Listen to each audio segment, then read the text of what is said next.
I'm going to give an overview of this VGA to VGA cable that I have here. Now, traditionally, the main purpose of this would be to connect, would be for somebody who's actually using the cable to connect their PC to their monitor. But more normally now, it's for use for connecting your laptop to your high definition television. Okay. So what we're going to do here is just give a quick overview of what's involved in it. So I think the first thing I'm going to do here is I'm just going to get the VGA and connect it. Okay. So if we look here on the back of the laptop here,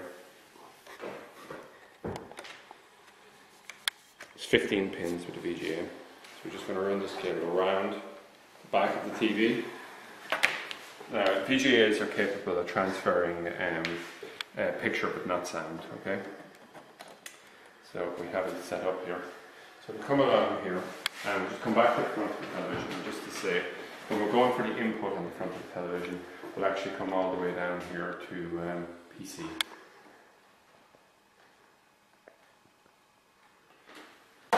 When we do this, we can still see the screen is blank. So what we normally do here is we come along, we hit the Windows key and also the P button. So just press down, hold the Windows key and then hit P. And we come up here and what we want to do is we want to duplicate this. So we just hit this thing here. And we can now see our formats coming up on the screen. So for instance, if we come along here and we went into a YouTube video, we come along and we can just press play here. The sound, the volume here is coming off of the laptop, not off of the television, because it's only picture being transferred over. Okay, now if we wanted to exit out of this, all we do is we come along and we just hit the Windows button again with the P button and we do disconnect projector. Okay, now an alternative way of bringing up that screen would have been to come along and we could have hit the FN button here and then we could pick out one of the buttons with a symbol similar to, roughly like this symbol here. Okay, now and in this case here it's on the F1 button, but it could be on a different button depending on your laptop.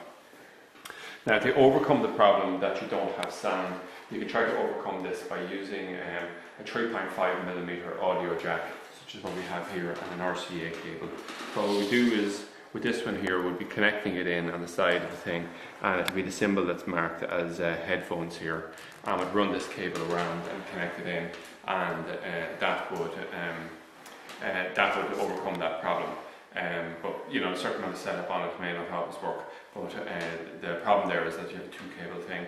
Now, other videos that we've covered in the thing is, and we just noticed in this particular laptop, there's a HDMI output on this laptop. If there is a HDMI output, it's a great solution, because with a single HDMI cable, you can just run it directly over it and carry both the audio and the video in a single cable, and that will obviously be an ideal solution. But anyway, the main purpose of this video is just to give an overview of how to use a VGA, the VGA cable, as such as we've used in this demonstration.